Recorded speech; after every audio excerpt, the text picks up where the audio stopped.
রাজধানীতে চলছে ৩ দিনব্যাপী advanced technology solution ATS expo ২০২৪। দ্বিতীয়বারের মতো একক এই বৃহৎ শিল্পমেলা আয়োজন করেছে দেশের শীর্ষ ইলেকট্রনিক্স প্রতিষ্ঠান ওয়ালটন। আমরা সিমিলার টাইপসের যে ইন্ডাস্ট্রিগুলো আছে যারা সেম প্রোডাক্ট ম্যানুফ্যাকচারিং করে তাদের অনেকগুলোর প্রোডাক্ট হতেছে বাইরে থেকে নিয়ে আসার প্রয়োজন হয়, ইম্পোর্ট করার প্রয়োজন হয়, যেগুলো ওয়ালটন নিজেই বাংলাদেশে ম্যানুফ্যাকচারিং করতেছে। আর ওয়ালটন কি নতুন নতুন ডেভেলপমেন্ট করছে এগুলো দেখার জন্য অ্যাকচুয়ালি আমি এখানে এসেছি এবং আমি দেখছি। মেলায় একই ছাদের নিচে ওয়ালটনের সর্বাধুনিক ম্যানুফ্যাকচারিং প্ল্যান্টসে উৎপাদিত আন্তর্জাতিক মানের ৫০,০০০-এরও বেশি ইন্ডাস্ট্রিয়াল ম্যাটেরিয়ালস, কম্পোনেন্টস, সার্ভিসেস ও টেস্টিং সলিউশন প্রদর্শন করা হচ্ছে। জায়ান্ট স্ক্রিন এসি এনেছি, যেটা শুধুমাত্র এসি কুলিং পারফরমেন্সই দিবে না, সাথে সাথে এসি কনজিউমারকে বিনোদনের একটি মাধ্যম হিসেবেও ব্যবহার করতে পারবে। এটার সাথে অ্যান্ড্রয়েড কানেক্টিভিটি থাকবে, ইউএসবি কানেক্টিভিটি থাকবে, যার মাধ্যমে একজন কনজিউমার তার ডিভাইসকে এই এসির সাথে কানেক্টেড করে ভিডিও যে কোনো ধরনের ডিসপ্লে করতে পারবে। আমরা এসিটি মূলত ফোকাস করেছি কমার্শিয়াল পারপাস এবং রেসিডেন্সিয়াল পারপাস, দুই পারপাসেই। এটিএস এক্সপোকে বেস করে আসলে আমাদের নতুন 3টা মোবাইল নিয়ে আসতেছি আমরা, এবং 3টা মোবাইল আসলে 3টা রেঞ্জের জন্য আসতেছে, 3টা প্রাইস রেঞ্জে প্রোডাক্ট থাকবে। আমরা আসলে নিচে মিড লেভেল থেকে শুরু করে হাই এন্ডেরও একটা নতুন প্রোডাক্ট লঞ্চ করতেছি। তো হাই এন্ডের প্রোডাক্টটাতে আমাদের থাকতেছে অপারেটিং সিস্টেম থাকবে অ্যান্ড্রয়েড 14, আর সাথে আমাদের IMX 682 সনি সেন্সর থাকতেছে, 64 মেগাপিক্সেল ক্যামেরার, 33 ওয়াট ফাস্ট চার্জিং সহ। আর লো এন্ডের জন্য আমরা আসলে 10,000 টাকা আরেকটা নতুন প্রোডাক্ট লঞ্চ করতে যাচ্ছি। এটা আসলে জেনারেল মাস পিপলের জন্য।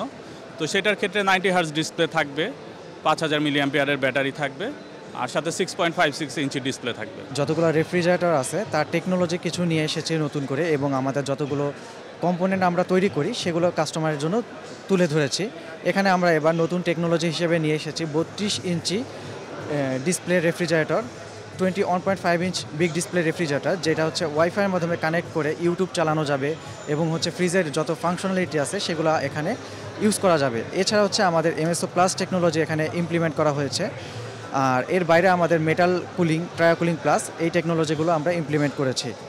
আর এর বাইরে যদি বলি, আমাদের যেসব আমরা শিট মেটাল কম্পোনেন্ট তৈরি করি সেগুলো হচ্ছে আমাদের যদি কোনো কাস্টমার নিতে চায়, অথবা আমাদের কেমিক্যাল আইটেম আছে বা কেমিক্যাল সলিউশনস আছে, এগুলোও তারা এখান থেকে সংগ্রহ করতে পারবে। ৫ ডিসেম্বর বৃহস্পতিবার রাজধানীর বসুন্ধরা আন্তর্জাতিক কনভেনশন সিটিতে এ মেলা শুরু হয়। নতুন নতুন ইনোভেশন, ক্রিয়েটিভ কিছু ম্যাটেরিয়ালস প্রোডাকশন, লাইক আমরা তো আসলে ইন্ডাস্ট্রিয়াল B2B বিজনেস করি। এখানে আসার পর আমরা দেখলাম যে এখানে কিভাবে ফ্যান তৈরি হচ্ছে, এসি তৈরি হচ্ছে, ওনাদের নতুন করে দেখলাম যেখানে লিফট তৈরি হচ্ছে, এই জন্যই আসা।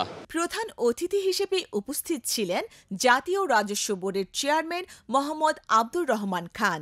উপস্থিত ছিলেন ওয়ালটন হাইটেক ইন্ডাস্ট্রিজ PLCর চেয়ারম্যান SM আশরাফুল আলম এবং ব্যবস্থাপনা পরিচালক SM মাহবুবুল আলম। আমরা যখন শুরুতে ফ্যাক্টরি করতে যাই ওই সময়ে যেটা হলো যে আমরা দেখি যে আমাদের অনেক রকমের মোল্ড, ডাই, স্পেয়ার পার্টস অনেক কিছু লাগে, কিছুই দেশে নাই, সব বিদেশ থেকে আনতে হয়।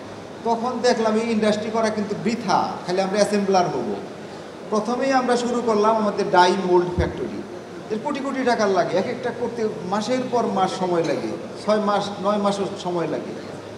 তারপরে ধারাবাহিকতায় আমরা প্রত্যেকটা স্পেয়ার পার্টস বানানো শুরু করলাম। এই স্পেয়ার পার্টস যদি আমরা সব ইম্পোর্ট করে নিয়ে আসি তাহলে আমাদের এই ম্যানুফ্যাকচারের খাতায় নাম লেখানোটা বৃথা। এরই ধারাবাহিকতায় আমরা এতগুলো করলাম।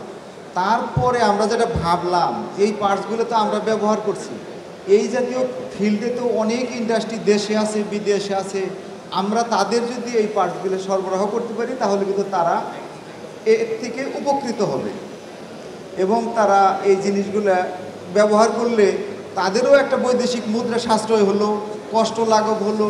আমাদের যেরকম 600 থেকে 1000 ইঞ্জিনিয়ারের R&D আছে, এটা কিন্তু সবার পক্ষে সম্ভব না। তারা যাতে এই ফ্লেভারটা নিতে পারে, আমাদের কাছ থেকে এই সহযোগিতা নিতে পারে, আমরা তারই জন্যই এই মেলার আয়োজন করেছি। ওয়ালটন শুধু নিজেরা ভালো করেছে তা না, অন্যদেরকে হ্যান্ড হোল্ডিং করার চেষ্টা করছে। বিশেষ করে আজকের এই এক্সিবিশনে আমি যেই জিনিসগুলো দেখলাম, বিভিন্ন পার্টস, বিভিন্ন ছোটো ছোটো জিনিস যেগুলো অন্যান্য ইন্ডাস্ট্রির জন্য র মেটেরিয়াল হতে পারে, তো ওনারা চাচ্ছেন যে বাকিরাও এগিয়ে আসুক। এটাও অত্যন্ত ভালো উদ্যোগ এবং সাধুবাদ পাওয়ার মতো। ওয়ালটনের পণ্য দেশি বিদেশি শিল্পোদ্যোক্তা ও ক্রেতাদের কাছে তুলে ধরার মধ্য দিয়ে আমদানি নির্ভরতা কমিয়ে আনাই এ মেলার লক্ষ্য। মেলা চলবে ৭ ডিসেম্বর পর্যন্ত।